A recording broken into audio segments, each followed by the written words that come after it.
Assalamualaikum warahmatullahi wabarakatuh. Salam sehat bagi kita semua. Kita akan lanjut ke pembahasan materi kita, yaitu terkait dengan jamu.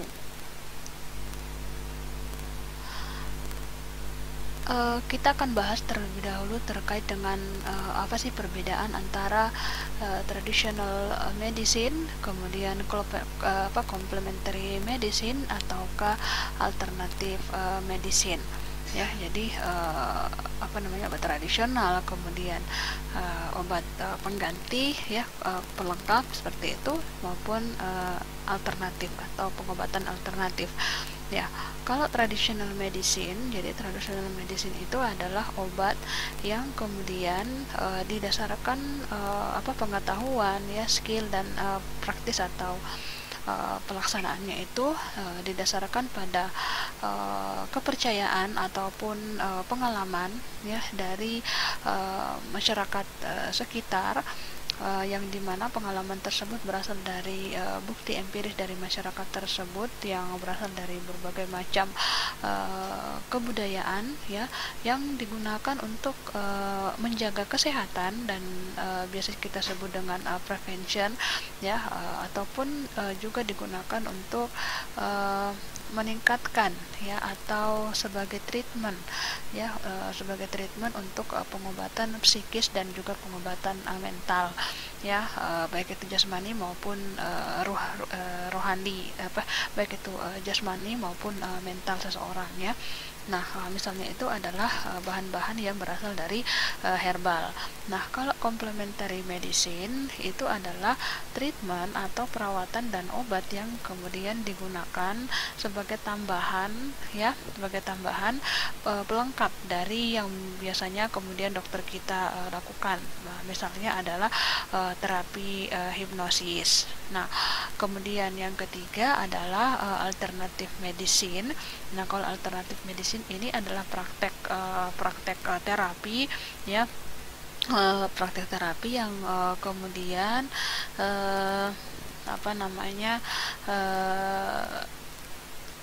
seperti pengobatan akupuntur, ya, akupuntur, kemudian aromaterapi ataukah pijat, ya, yang kemudian alternatif medicine ini dia tidak termasuk di dalam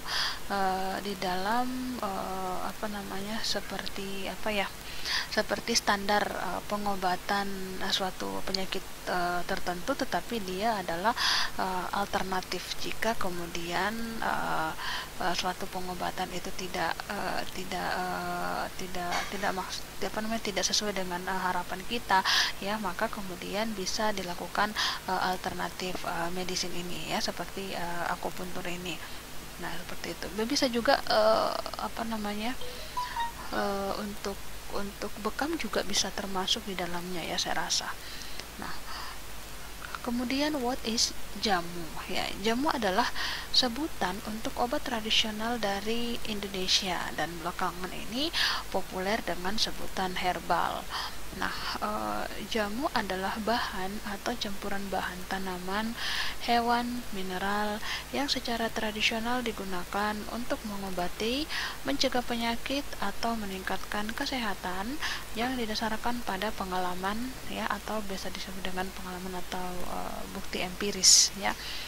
Nah, apakah benar bahwa jamu itu tidak mempunyai efek samping? Nah, ini adalah anggapan-anggapan yang selalu muncul di masyarakat yang sering kita dengar, ya, bahwa saya mendingan pakai obat-obatan herbal, jamu, karena dia tidak punya efek samping, jadi no side effect. Nah, apakah itu benar, ya? Nah, mengkonsumsi jamu kerap menjadi pilihan karena dianggap lebih alami dan tidak ada efek samping. Jamu memang terbukti berkhasiat dan alami, tetapi harus tetap dalam takaran yang benar. Nah, ini yang menjadi garis bawah kita, bahwa jamu itu memang berkhasiat dan alami, tetapi harus digunakan dalam takaran yang tepat, ya. Jadi apapun itu, jika penggunaannya itu tidak sesuai dengan takaran yang benar, maka juga akan menimbulkan efek samping, termasuk dalam penggunaan jamu atau obat-obat herbal. Nah, Belakangan ini muncul tudingan jamu berbahaya bagi kesehatan ginjal. Minum jamu bisa berbahaya jika tidak disertai dengan banyak minum air. Nah, orang yang memiliki gangguan ginjal harus lebih berhati-hati mengkonsumsi jamu. Maka itu, jika ingin minum jamu harus sudah benar-benar teruji secara klinis, ya. Jadi memang orang dengan gangguan hati dan ginjal ya minum apapun juga itu harus dibatasi dan harus dalam pengawasan, ya. Orang gangguan ginjal juga kan nggak boleh minum air terlalu banyak, ya, karena itu akan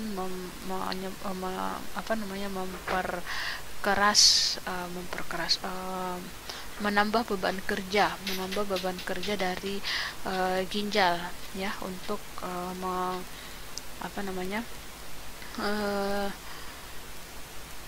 untuk mengolah air, ya, di dalam tubuh, ya, seperti itu. Nah, kemudian jamu juga ada yang dicampur dengan bahan kimia obat. Nah, bahan-bahan kimia berbahaya yang digunakan itu misalnya ada metampiron, ya, phenylbutazon, antalgin, dexamethasone, CTM. Nah, ini yang paling sering campurkan dalam jamu-jamu itu, ya. Jadi orang-orang yang produsen-produsen nakal yang kemudian mencampur jamu dengan bahan kimia obat, padahal itu kan tidak boleh, ada aturannya di situ bahwa sediaan jamu itu tidak boleh sama sekali ada campuran bahan kimia obat di dalamnya. Nah, obat-obat yang mengandung bahan kimia tersebutlah yang memiliki efek samping yang berbahaya, ya. Nah, jadi perlu diketahui di sini bahwa yang menjadi garis besar kita, menjadi garis bawah kita di sini, yang kita garis bawahi di sini adalah penggunaan jamu itu harus dalam takaran yang benar. Kemudian untuk orang-orang dengan gangguan ginjal, penggunaannya harus lebih berhati-hati atau dalam pengawasan. Dan yang ketiga adalah tidak mengkonsumsi jamu yang kemudian mengandung bahan kimia obat. Nah, apa yang harus dikatakan oleh dokter ketika pasien meminta untuk menggunakan jamu, ya?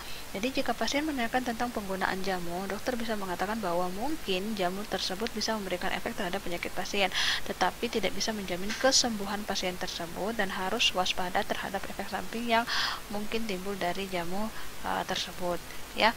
Nah, ini terkait lagi dengan kepercayaan, ya. Jadi kepercayaan tenaga medis terhadap jamu atau suatu herbal secara umumnya itu kan belum terlalu, ya, bila dibandingkan dengan obat-obat sintetik kimiawi.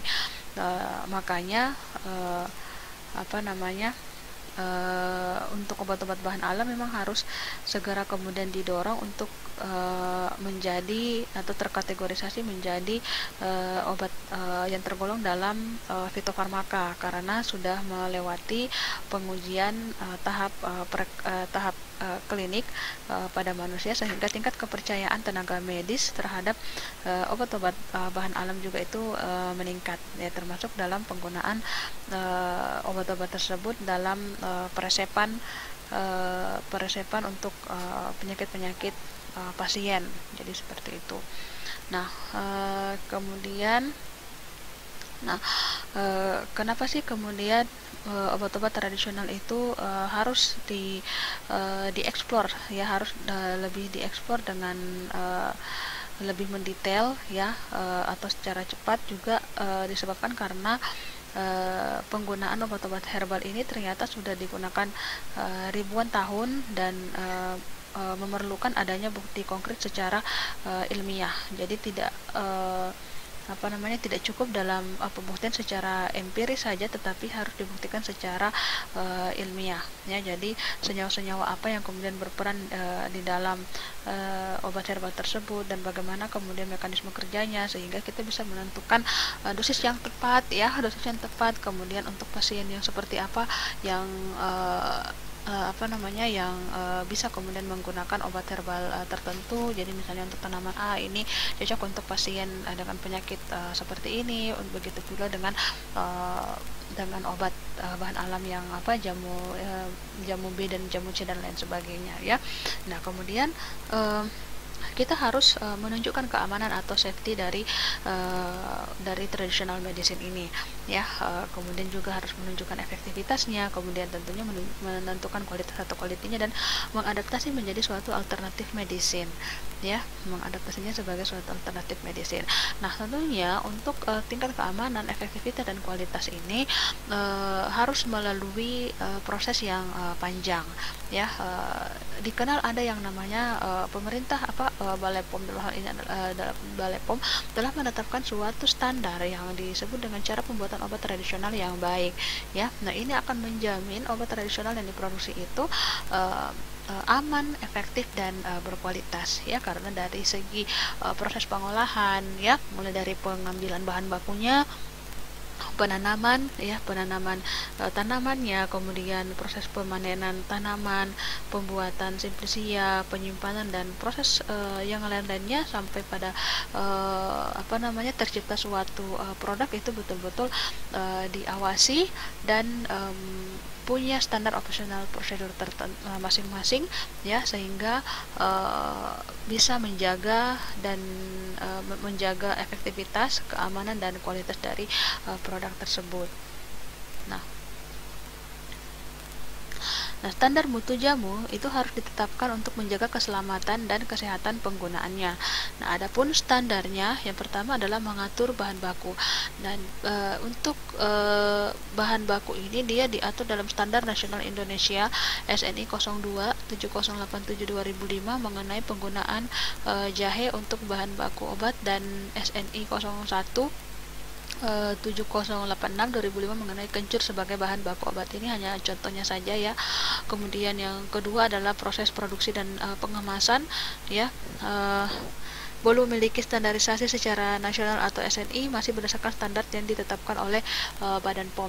Jadi semua standar untuk traditional medicine seperti jamu, ya, itu ditetapkan oleh standar dari Balai POM. Nah, obat herbal terdiri dari beberapa tingkatan, yaitu obat tradisional, kemudian ada jamu, obat herbal terstandar, dan fitofarmaka. Nah, fitofarmaka sendiri adalah sediaan obat bahan alam yang telah dibuktikan keamanan dan khasiatnya secara ilmiah dengan uji praklinik dan uji klinik, ya, di mana bahan baku dan produk jadinya telah distandarisasi. Nah, uji klinik yang dilakukan apa saja? Yang pertama itu adalah uji toksisitas, ya, menentukan toksik tidaknya, dia berapa dosis toksiknya. Nah, seperti itu. Kemudian yang kedua adalah uji eksperimental pada hewan. Nah, kemudian yang ketiga adalah uji klinik fitofarmaka pada manusia dengan tahapan. Yang pertama adalah diuji pada manusia sehat dan juga diuji pada manusia dengan penyakit-penyakit terkait. Ya, uji klinik ini kita sudah bahas di pertemuan sebelumnya, ya, di pembahasan pengembangan obat tradisional. Nah, ini adalah logonya, logo jamu, logo obat herbal terstandar, dan logo fitofarmaka. Nah, apakah dokter boleh meresepkan obat tradisional? Ya, jawabannya itu adalah tidak, ya, tidak boleh. Nah, namun akan berbeda jika dokter itu adalah merupakan dokter herbal, ya, herbalis dokter, ya, dia akan meresepkan traditional medicine, ya, dan itu akan dilayani oleh apotek-apotek herbal juga, ya, seperti itu. Nah, namun yang kita bahas di sini kenapa tidak boleh, ya, karena obat yang diresepkan harus sesuai dengan standar yang telah ditetapkan oleh WHO, baik itu mekanisme kerja, efek samping, indikasi dan kontraindikasinya terhadap obat tersebut harus sudah menjalani berbagai uji klinis agar aman saat dikonsumsi dan tidak menimbulkan efek samping yang buruk terhadap pasien, ya. Nah, ini disebabkan karena itu tadi, ya, bahwa hal-hal yang ditetapkan terhadap suatu obat itu, misalnya ada dosisnya, kontraindikasinya, ya, apakah efek samping, apakah ada interaksi. Nah, itu belum diujikan secara tuntas, ya, meskipun mungkin hanya dalam penggunaan empiris bahwa ini loh bermanfaat untuk ini, namun tidak serta-merta kemudian bisa diresepkan, ya, karena standar-standar yang harus ada dalam obat tersebut itu belum diketahui secara jelas, ya. Namun jika sudah ada penelitian tentang obat tradisional dan terbukti lebih memberikan efek yang signifikan terhadap sumber penyakit dan tidak menimbulkan efek yang berbahaya dibandingkan dengan obat kimiawi, maka dalam hal ini diperbolehkan. Yang terpenting adalah mendahulukan beneficence pasien dan jauhi non maleficence, ya.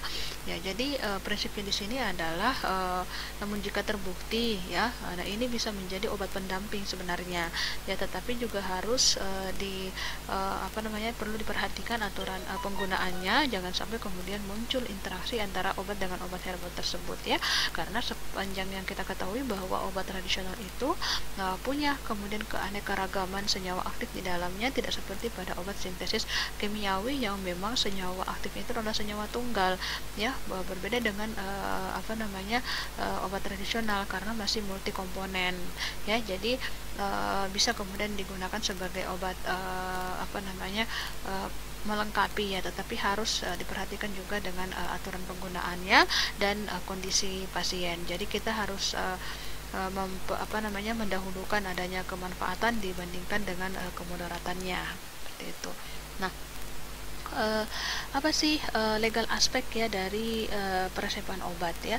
Berdasarkan Peraturan Menteri Kesehatan Republik Indonesia nomor bla bla bla tentang kewajiban menggunakan obat generik di fasilitas pelayanan kesehatan pemerintah, resep obat telah menjadi aspek hukum yang menyangkut kesehatan Indonesia, yaitu tercantum dalam pasal 4, yaitu pasal 4, dokter yang bertugas di fasilitas pelayanan kesehatan pemerintah wajib menulis resep obat generik bagi semua pasien sesuai indikasi medis. Yang kedua, dokter dapat menulis resep untuk diambil di apotek atau di luar fasilitas pelayanan kesehatan dalam hal obat generik, ya, sebagaimana dimaksudkan pada ayat 1, jika tidak tersedia di fasilitas pelayanan kesehatan, ya. Nah, kemudian pasal 8, dokter di rumah sakit, ya, dokter di rumah sakit atau puskesmas dan unit pelaksana teknis lainnya dapat menyetujui pergantian resep obat generik dengan obat generik bermerek atau bermerek dagang dalam hal obat generik tertentu belum tersedia, ya. Jadi dokter-dokter yang ada di lingkungan pelayanan kesehatan pemerintah itu wajib menulis obat generik, ya. Jadi lebih diutamakan menulis resep obat generik dibandingkan dengan yang nama dagang atau nama paten, ya, atau bermerek berdagang, itu lebih diutamakan, ya. Namun jika ternyata resep tersebut obat tersebut tidak tersedia di fasilitas kesehatan tersebut, maka pasien boleh kemudian membelinya di luar, ya, dan dokter yang ada di tempat tersebut kemudian boleh menawarkan, ya, apakah pasiennya ingin mau membeli obat yang paten atau tetap menggunakan atau membeli obat yang generik sesuai dengan yang tertulis pada resep tersebut, ya. Nah, kemudian pada pasal 11, pada saat Peraturan Menteri Kesehatan ini mulai berlaku, Peraturan Menteri Kesehatan nomor 085 Menkes per 1/1989 tentang kewajiban menulis resep dan atau menggunakan obat generik di fasilitas pelayanan kesehatan pemerintah dicabut dan dinyatakan tidak berlaku, ya. Nah, pada pasal 4 pada pasal 11, ya, dikatakan dicabut dan dinyatakan tidak berlaku lagi tentang kewajiban tersebut. Jadi disesuaikan dengan ketersediaan obat di pelayanan kesehatan tersebut. Namun juga perlu diperhatikan di sini bahwa memang untuk pelayanan kesehatan pemerintah itu lebih dominan, ya, obat generiknya dibandingkan dengan obat bermerek dagang, ya, karena kita ketahui bahwa obat bermerek dagang itu adalah obat yang memiliki harga yang jauh kemudian lebih mahal, ya, dibandingkan dengan obat-obat generik. Apalagi obat generik itu sudah terbukti juga khasiatnya bagus, maka itu akan menekan biaya pengobatan, ya. Nah, seperti itu. Nah, kemudian oke, kita akan pindah ke materi berikutnya, yaitu terkait dengan keamanan jamu.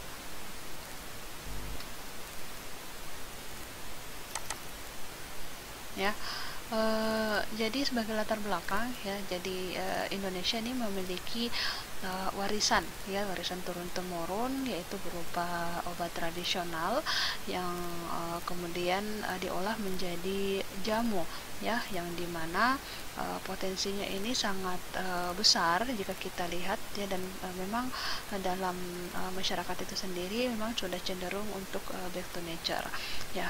Dilihat dari potensi alam terkait dengan kekayaan hayati, ya, kita mempunyai 30.000 spesies tanaman, ya, ini yang sudah terdata, namun pasti akan seiring perkembangan zaman dan tahun juga pasti akan semakin bertambah lagi spesies-spesies yang ditemukan, ya, dan 9.600 berkhasiat obat, dan jumlah ini pasti akan terus bertambah juga, dan 300 sebagai bahan baku obat dan juga digunakan sebagai bahan baku obat tradisional, dan jumlah ini pasti akan senantiasa bertambah, ya.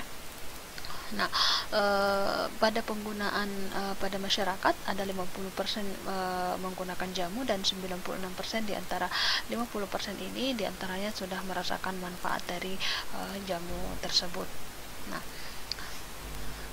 obat tradisional, ya, apa yang dimaksud dengan obat tradisional, ya? Kita flashback kembali, yaitu bahan ramuan, bahan yang berupa bahan tumbuhan, kemudian bahan hewan, bahan mineral, sediaan sarian, atau galenik, atau campuran dari bahan tersebut yang secara turun-temurun telah digunakan untuk pengobatan dan dapat diterapkan sesuai dengan norma yang berlaku di masyarakat, ya. Nah, kemudian ada yang disebut dengan usaha jamu gendong, dan ada juga usaha jamu racikan. Nah, untuk penggolongan obat tradisional dikenal ada yang namanya jamu, yaitu obat tradisional yang digunakan secara turun-temurun. Kemudian ada obat herbal terstandar, yaitu obat tradisional yang sudah dibuktikan mutu, keamanan, dan manfaatnya secara ilmiah dengan bahan baku yang telah memenuhi standar. Dan yang ketiga adalah fitofarmaka, yaitu obat herbal terstandar yang telah dilakukan pembuktian yang lebih tinggi lagi, yaitu pembuktian secara ilmiah atau biasa disebut juga dengan uji klinik. Nah, bentuk-bentuk sediaan obat tradisional yang baik, ya, apa saja? Yang pertama itu adalah rajangan. Nah, persyaratannya itu tidak boleh berjamur. Kemudian rajangan itu, ya, semacam dirajang aja gitu, dari misalnya bentuk utuhnya kemudian dipotong-potong kecil, seperti itu rajangan, ya. Kemudian bentuk serbuknya tidak boleh kering dan tidak serbuknya harus kering dan tidak menggumpal, ya. Kemudian dalam bentuk tablet, dia tidak pecah, kemudian tidak berubah warna dan sesuai dengan warna aslinya. Kemudian kapsul, dia tidak. Kemudian cairan obat dalam, dia berbau khas dan tidak berlendir. Cairan obat luar tidak berbau tengik dan tidak berubah warna. Nah, bagaimana jamu yang dikatakan aman itu, ya? Jadi jamu yang aman secara empiris sudah digunakan, sudah dirasakan manfaatnya, ya, dan terkait dengan sudah dirasakan manfaat dan kegunaannya oleh masyarakat sekitar secara turun-temurun juga digunakan, ya. Nah, dimana kemudian dari pengalaman empiris ini, ya, bahan yang sudah digunakan secara empiris ini kemudian bisa diolah menjadi jamu. Tentunya harus memperhatikan juga bahan baku yang diambil, ya, bahan baku yang diambil kemudian diolah sebagai bahan baku jamu itu juga harus memenuhi standar yang sudah ditetapkan, yaitu kemudian tidak boleh misalnya mengandung pengotor-pengotor, ya, tidak berjamur, tidak berbakteri dan sebagainya, dan juga harus dibuat dengan cara yang benar, ya, dibuat dengan cara yang benar, menggunakan bahan-bahan yang yang tidak terkontaminasi, ya, tidak terkontaminasi dan tidak beracun, kemudian tidak toksik dan sebagainya, ya. Peralatan yang digunakan juga peralatan yang bersih, kemudian dikerjakan secara aseptik, ya, dan juga tentunya cara penggunaannya yang benar, ya. Jangan sampai kemudian bahan baku yang sudah digunakan itu sudah baik, cara pembuatannya itu juga sudah baik, namun karena cara penggunaan yang tidak benar, maka justru manfaat yang kita inginkan itu kita tidak dapatkan, ya. Jadi cara penggunaannya ini harus memenuhi cara penggunaan atau aturan pakai yang sudah tertera pada, misalnya pada kemasannya, ya, nah, pada labelnya seperti itu, atau pada brosurnya. Nah, cara pembuatan jamu yang benar, ya. Yang pertama adalah memilih bahan baku yang baik, ya. Jadi jangan jangan membuat jamu itu dengan menggunakan bahan baku yang sudah misalnya terkontaminasi, yang tidak bagus kualitasnya, ya. Nah, itu kan akan berpengaruh terhadap nanti senyawa-senyawa aktifnya di dalam, ya. Kalau misalnya dia mengandung terkontaminasi jamur, ya bisa saja di situ ada senyawa-senyawa beracun yang berasal dari jamur yang justru kemudian akan menyebabkan kondisi yang fatal, ya, bagi setiap konsumen yang mengkonsumsinya, ya. Jadi dari bahan baku tadi, ya, kemudian disortir, ya, dibersihkan dengan air mengalir, ya, kemudian dikupas, dicuci, kemudian ditumbuk, kemudian dimasak atau direbus. Nah, ini adalah usaha jamu rumahan, ya, seperti jamu gendong itu. Nah, kemudian cara penyimpanannya itu harus dalam botol kaca atau dalam botol plastik yang food grade, ya. Nah, perlu diperhatikan bahwa botol plastik food grade ini merupakan botol plastik yang sudah sesuai dengan syarat kesehatan, dan botol plastik food grade ini juga kalau misalnya pada industri kayak penjual-penjual jamu gendong itu, dia harus memperhatikan, ya. Jadi kalau mau menggunakan botol plastik, ya, biasanya kan dipakai berulang tuh, ya.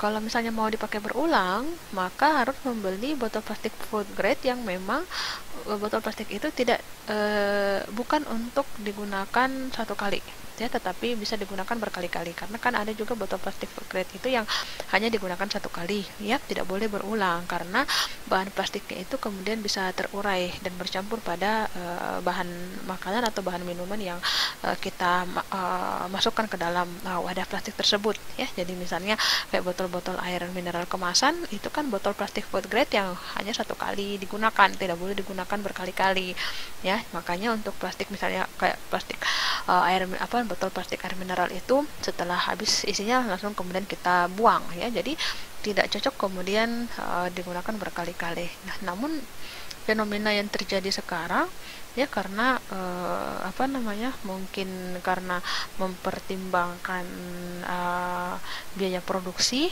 ya, dan kalau menggunakan botol kaca ya lumayan berat, ya, bawahnya. Kemudian kalau menggunakan botol plastik, ya, memang lebih ringan, ya, dibandingkan dengan menggunakan botol kaca. Tetapi yang saya lihat sekarang itu penjual-penjual jamu gendong itu juga mengambil ini, ya, botol-botol air mineral, kemudian dipakai untuk digunakan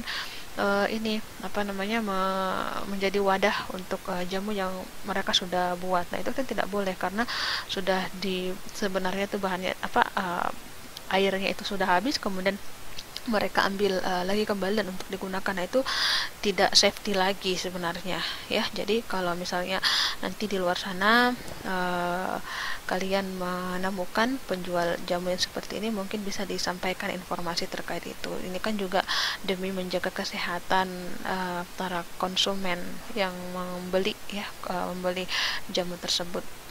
Nah, maka perlu juga memperhatikan higienis atau kebersihan diri, yaitu dengan cara mencuci tangan pakai sabun, kemudian kuku tidak boleh panjang, tidak memakai perhiasan, ya. Jika ada luka di tangan, maka tidak boleh mengolah bahan. Kemudian rambut harus ditutup atau diikat rapi, ya, dan bila sakit usahakan menggunakan masker, ya. Nah, jadi minimal alat pelindung dirinya itu, ya, untuk proses yang higienitas menggunakan cap, ya, atau dan rambut tingkat, dan juga menggunakan masker. Nah, sanitasi atau kebersihan peralatan, ya. Siapkan peralatan pembuatan jamu sebelum mulai pembuatan jamu. Kemudian peralatan yang digunakan juga harus selalu dalam keadaan bersih. Cuci bersih dengan sabun dan keringkan peralatan setiap selesai digunakan. Kemudian peralatan yang digunakan itu juga harus aman, harus aman untuk digunakan ya, dalam artian ini adalah food grade. Nah, kemudian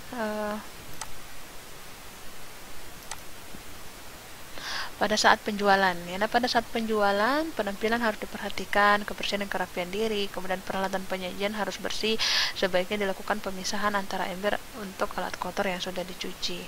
Nah, cara penggunaan yang benar, jamu dibuat segar ya, boleh ditambahkan madu atau kuning terul, kemudian bila ditambahkan produk jadi, yaitu hanya boleh menambahkan obat tradisional yang mempunyai izin edar. Nah, tidak boleh menambahkan obat atau bahan kimia apapun ke dalam jamu. Nah, bagaimana kiat memilih obat tradisional yang baik ya? Jadi ada 11 hal yang harus kita perhatikan. Yang pertama adalah nama produknya ya, nama produknya itu Jamuku ya. Kemudian ada logo ya, logo jamu ya, ada logo jamu di sini, logo jamu. Kemudian ada nomor izin edar. Nah, ini nama produk ya, ini logo jamu, kemudian ada nomor izin edar. Nomor izin edarnya ini ya, POM TR 053 dan sebagainya. Kemudian ada tanggal kadaluarsa di sini ya, tanggal kadaluarsa. Kemudian ada komposisi bahan ya, komposisi bahan dan lengkap dengan dosisnya. Kemudian ada aturan pakainya ya, 1 sampai 2 kapsul, jumlah atau isi tiap kemasan ya, 45 kapsul ya, masing-masing kapsul 500 mg. Kemudian ada peringatan dan kontraindikasi ya. Nah ya, ini peringatan kontraindikasi. Kemudian ada khasiat ya, khasiat kegunaannya membantu meringankan gejala tekanan darah tinggi yang ringan. Kemudian nomor kode produksi, nomor kode produksi biasanya di sini ya, nomor batch ini ya. Nomor kode produksi biasanya berbarengan dengan nomor batch. Kemudian nama perusahaan, alamat, minimal nama kota dan Indonesia. Ya, ini PT Senyum Bahagia, Jakarta, Indonesia. Oke, demikianlah materi untuk pertemuan hari ini. Pada kesempatan hari ini saya akhiri. Assalamualaikum warahmatullahi wabarakatuh dan salam sehat bagi kita semua.